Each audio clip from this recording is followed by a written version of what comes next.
హల్లెలూయా. Good morning. మరొక ప్రశస్తమైన రోజు మన ప్రభు మనకు అనుగ్రహించాడు. ఈ సంవత్సరాంతంలో ఆయన కృపను పొంది ఆయన ప్రణాళికను ఎరిగి ఆయన సాక్షులుగా చూపిద్దాం. ప్రార్థన. పరిశుద్ధుడ నీకు వందనములయ్యా.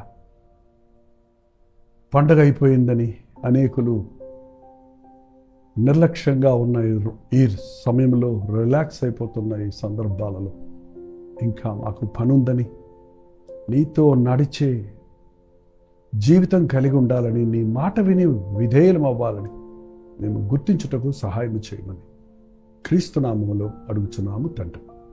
ఆమేన్. దేవుని స్తోత్రం. క్రిస్మస్ అయిపోయిందండి.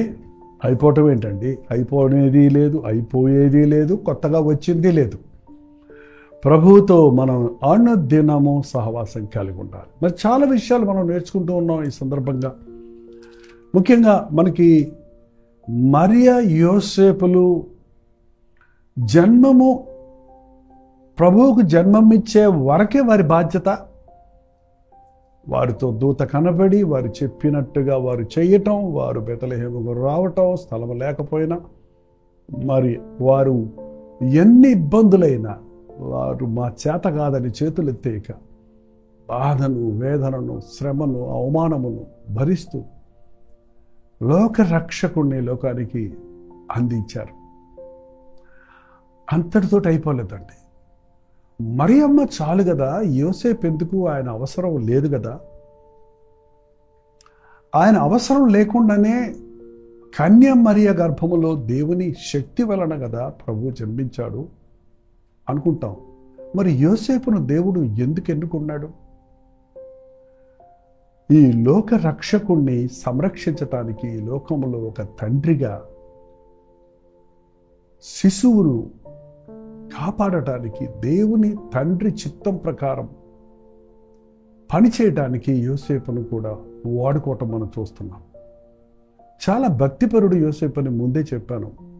ప్రార్థనాపరుడు, దేవునితో సహవాసం కలిగిన వాడు. మత్తయి సువార్త 2వ అధ్యాయంలో చూస్తే, మత్తయి సువార్త 2వ అధ్యాయం 13వ వచనం దగ్గర చదువుతున్నాను వినండి. వారు వెళ్ళిన తరువాత ఇదిగో ప్రభు దూత స్వప్నమందు యోసేపునకు ప్రత్యక్షమై, ఎవరు వెళ్ళిన తర్వాత? ఆ జ్ఞానులు వచ్చి చూచి వెళ్ళిన తరువాత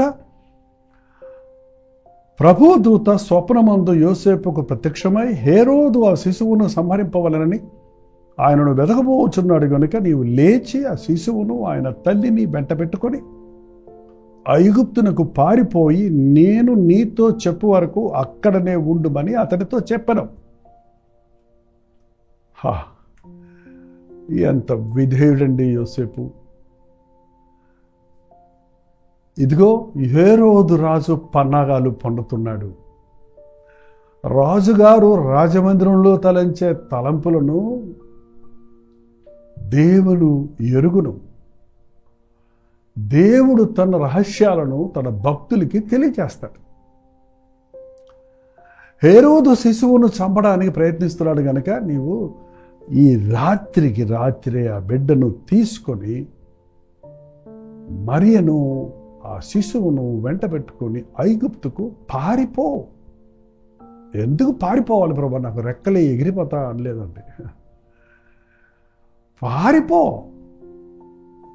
కొన్నిసార్లు అండి మనం దేవుని బిడ్డలమైన తర్వాత అన్నీ వాటంతట అవే జరగాలని, అద్భుతాలే ఆశ్చర్యాలే జరగాలనుకుంటాం, కానీ దేవుని మాటకు విధేయులవ్వాలన్నది గుర్తించలేకపోతున్నాం. ప్రభువు చెప్పిన మాటను మనం వినాలి, తగ్గించుకోవటం నేర్చుకోవాలి. కొన్ని స్థలాల నుంచి, కొన్ని విషయాల నుంచి మనం పారిపోవాలి. హేరోదును చంపే శక్తి యోసేపుకి ఇవ్వలేడా? శిశువుగా ఉన్న బాలయేసు చేయి చాపితే బాగా అగ్ని జ్వాలలు వెళ్ళి హేరోదును నశింప చేయలేవా? కానీ దేవుని పద్ధతి అది కాదు. ఆయన శిశువుగా తగ్గించుకొని వచ్చాడు, తాను రిక్తునిగా చేసుకుని వచ్చాడు. వారి సంరక్షణలో, యోసేపు మరియల సంరక్షణలో ప్రభు ఉన్నాడు. నీవు ఈ రాత్రి నీ బిడ్డను అనలేదు, శిశువుని, నీ భార్యను లేదు, ఆయన తల్లిని వెంట పెట్టుకొని, నాకెందుకు వచ్చింది, నా భార్య కాదు కదా, నా బిడ్డ కాదు కదా, ఈయన చెప్పొచ్చండి. కానీ యోసేపు మనసు చూడండి. ఇవాళ పండగ సందర్భం ఈ రోజుల్లో ఒక పని చేసిన తర్వాత, ఆ పని అయిపోయిన తర్వాత అండి ఎక్కడెక్కడ పడిపోయి ఉంటాయి.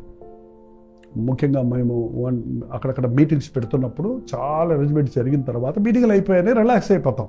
కానీ after the meeting we have lot of work to do. చాలా పనులు ఉన్నాయి దేవుని కొరకు చేయడానికి. అరౌండ్ ద క్లాక్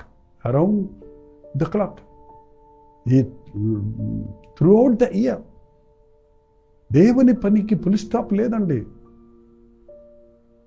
ఈ లోకంలో ఉన్నంత వరకు దేవుని పని చేయాలి, దేవుని మాట వినాలి. దేవుని మాట విని విధేయులవటంలో యోసేపు ఉత్తముడుగా మనకు కనబడుతున్నాడు. ఈ బిడ్డను తీసుకొని ఐగుప్తుకు పో, బెత్లెహేం నుంచి, ఆ నజరేతు నుంచి బెత్లెహేం రమ్మన్నాడు. మళ్ళీ బెత్లెహేం నుంచి ఇప్పుడు ఐగుప్తుకు పారిపోమంటున్నాడు. ఇంతేనా నా జీవితం? ఇక్కడి నుంచి అక్కడికి, అక్కడి నుంచి ఎక్కడికి, ఇక్కడి నుంచి అక్కడికి తిరగటమేనా? నాకు ఇల్లు కట్టించి ఇవ్వా, నాకు నివాస స్థలం ఏర్పరచవా? ఏంటంటే మనం ఇలాగ అడుగుతానే, దేవుడి సేవ చేస్తుంటే నాకేమొచ్చింది, నా బతుకు బజారు పాలైపోయింది, నేను ఊరలు దొరకటమే అయిపోయింది. ఏంటండి నా జీవితంలో అలాగే జరిగింది. దేవుని కృప వలన నేను ఒక్కొక్కసారి కొంచెం ఆయాసపడ్డా, అది ఎక్కువసేపు నా మనసులో ఉంచుకోలేక నా దేవునికి లోబడిపోవటం. ఆయన ఎక్కడికి వెళ్ళమంటే అక్కడికి వెళ్తాం. చెన్నై నుంచి నీలగిరి కొండల్లో ఇరుళా జాతి వాళ్ళ దగ్గరికి వెళ్ళి అక్కడికి వెళ్ళి, అక్కడి నుంచి కాపురంలోని పల్లెటూరుకి వెళ్ళమంటే ఆంధ్రాలో అక్కడికి వెళ్ళి, మళ్ళీ అక్కడి నుంచి చెన్నై అంటే మళ్ళీ ఎక్కడికి వచ్చి, ఇక్కడి నుంచి మళ్ళీ తిరుగుతూనే ఉన్నాను. దేవుని కొరకు తిరగాలి, దేవుడు చెప్పింది చెయ్యాలి. ఒక్క స్థలములో సెటిల్ అయిపోవటం నిజమైన భక్తి కాదండి.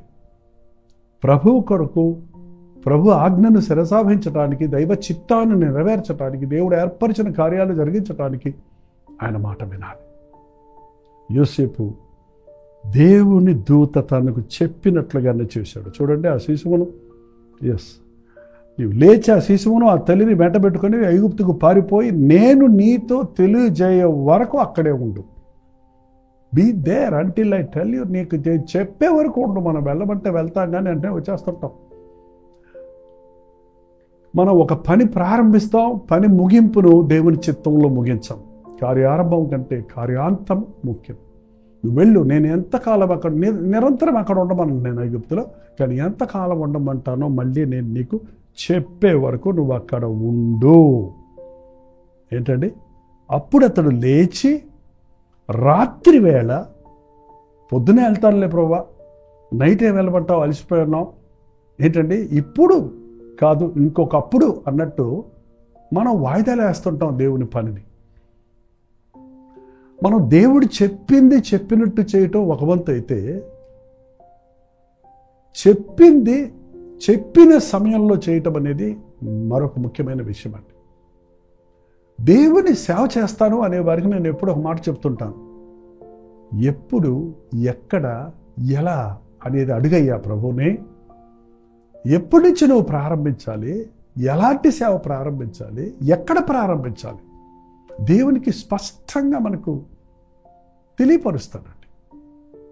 దేవుని మాటలు కొంచెం చెవదాటిన, ఒక పొరపాటు జరిగిన, we will miss the goal. వెళ్ళవలసిన స్థలానికి దేవుడు ఉద్దేశించిన పరిస్థితి, దేవుడు ఉద్దేశించిన కార్యాన్ని మనం సఫలం చేయలేకపోతాం. రాత్రి వేళ శిశువుని తల్లిని తోడుకొని ఐగుప్తునకు వెళ్ళి, ఐగుప్తులో ఉండి నా కుమారుని పిలిచి తిని అన్న ప్రవక్త ద్వారా ప్రభు సెలవిచ్చిన మాట నెరవేర్చబడినట్లు హేరోదు మరణం వరకు అక్కడే ఉన్నాడు. ఎన్ని సంవత్సరాలు ఉన్నాడు? హేరోదు మరణం త్వరలోనే మరణించాడులేండి. ఏంటంటే దేవుని ప్రవచనాలు నెరవేర్చటానికి. ఎందుకు దేవుడు నజరేతు నుండి బెత్లెహేముకి వెళ్ళమన్నాడు? బెత్లెహేమా, నీవు అల్పమైన దానివి కావు, నీలో నుండి రక్షకుడు వస్తాడన్న ప్రవచనం నెరవేరటానికి. ఐగుప్తులో నుండి నేను పిలిచి తిని అని ప్రవచనం నెరవేరినట్లుగా దేవుడు అక్కడికి దేవుడు ఎప్పుడు ఏది చెప్పినానండి ఊరికే చెప్పడం. దేవుడు తన ప్రణాళికలో ఉన్న వాటినే మనకు తెలియజేస్తాడు. దేవుని యొక్క చిత్తములో మనం బ్రతికినప్పుడు, దేవుడు చెప్పింది చెప్పినట్టు చేసినప్పుడు మన మటుకు మనం రక్షించబడతాం. మనకు అప్పగించిన రక్షణ సువార్తను అనేకులకు అందించగలుగుతాం. యోసేపు మరియలు లోకానికి రక్షకుడిని అందించగలిగారు. ఆ వెళ్ళమన్నప్పుడు వెళ్ళాడు, అక్కడ ఉండమన్నప్పుడు ఉన్నాడు. మళ్ళీ 19వ వచనం చదివితే, హేరోదు చనిపోయిన తరువాత ఇదిగో ప్రభు దూత ఐగుప్తులో యోసేపునకు స్వప్నమందు ప్రత్యక్షమై, నీవు లేచి శిశువును తల్లిని తోడుకొని ఇజ్రాయెల్ దేశమునకు వెళ్ళుము, శిశువు ప్రాణము చూచుచుండిన వారు చనిపోయారని చెప్పాను. అప్పుడు అతడు లేచి శిశువును తల్లిని తోడుకొని ఇశ్రాయేల్ దేశమునకు వచ్చెను. ఎంత గొప్ప దేవుడండి, ఎంత విధేయత అండి యోసేపులో. ఎప్పుడేది చెప్తున్నాడో దేవుడు అది వింటున్నాడు, వెంటనే వింటున్నాడు, పరిపూర్ణంగా వింటున్నాడు, ప్రభువు మాటకు లోబడుతున్నాడు. మన జీవితాల్లో నేర్చుకుందాం. ప్రభువు నిన్ను వాడుకోవాలనుకుంటే, ప్రభువు నిన్ను తన రక్షణ కార్యములో నిన్నొక పాలిభాగస్తుడిగా చేయాలంటే, తన సువార్త ప్రకటనలో యేసుక్రీస్తును రక్షకుడుగా ఈ లోకానికి ప్రకటించే పరిచర్యలో నీవు వాడబడాలంటే, నీవు చేత పట్టుకున్న బైబిల్ చెప్పినట్టుగా నీవు వాక్యమును చేతబట్టి దేవుడు వెళ్ళమన్న చోటికి వెళ్ళటం, చెప్పమన్న మాటలు చెప్పటం చాలా ప్రాముఖ్యమైందండి. ఈరోజు మీరు కష్టాల్లో ఉన్నారు, శ్రమల్లో ఉన్నారు, బయటపడలేకుండా ఉన్నారు అంటే ఎక్కడో మీరు అవిధేయులయ్యారని అర్థం. మీలో కొందరు ఇతర దేశాలకు వెళ్ళాలని ఆశపడుతున్నారు, తప్పేమి లేదు. కానీ దేవుడు వెళ్ళమన్నాడా? ప్రార్థనతో వెళ్ళారా? దేవుని చిత్తములో వెళ్ళారా? చదువుకుంటానికి వెళ్తున్నాను అన్నారు. మరి చదువు అయింది కదా, మళ్ళీ ప్రభువుని అడిగారా? ఇక్కడ ఉండమంటావా? ఉద్యోగం చేయమంటావా? తిరిగి వెళ్ళమంటావా? పనుల నిమిత్తమై ఒక 2 సంవత్సరాలను వెళ్తున్నారు మీలో కొందరు కొన్ని దేశాలకు. మరి 2 సంవత్సరాలు అయిపోయింది కదా, మళ్ళీ దేవుణ్ణి అడిగారా? దేవుణ్ణి చిత్తాన్ని ఎరిగారా? లేక మీరున్న స్థలాల్లో అక్కడున్న బిజీ లైఫ్తో, అక్కడున్న సంపాదన మీద ఉన్నటువంటి ధ్యాసతో అసలుకి దేవునికి దూరం అయిపోయి చిక్కుల్లో పడిపోయారా? మనం అనుకుంటాం ఇతర దేశాల్లో ఉన్న వాళ్ళందరూ చాలా డబ్బులు ఉన్నాయి, చాలా బాగుంటారని. కానీ వాళ్ళ బాధలేంటో గమనిస్తే ఎంతమంది ఇతర దేశాల్లో ఉన్న మీరు రకరకాల బాధలతో సతమతమవుతున్నారు. ప్రార్థన చేయమని మీరు వాట్సాప్ మెసేజెస్ పంపిస్తున్నారు. దేవుని చిత్తము ఈ రోజు చేయటం సరిపోదండి. ఏ రోజుకి ఆ రోజు నీ మాట చొప్పున నాకు జరుగునుగాక, నీ చిత్తం ఏంటి ప్రభా అని అడగటం చాలా ప్రాముఖ్యం. ఇదిగో ఇంకొక 5 రోజులు కాబోలు ఈ సంవత్సరంలో మనకు ఉన్నాయి.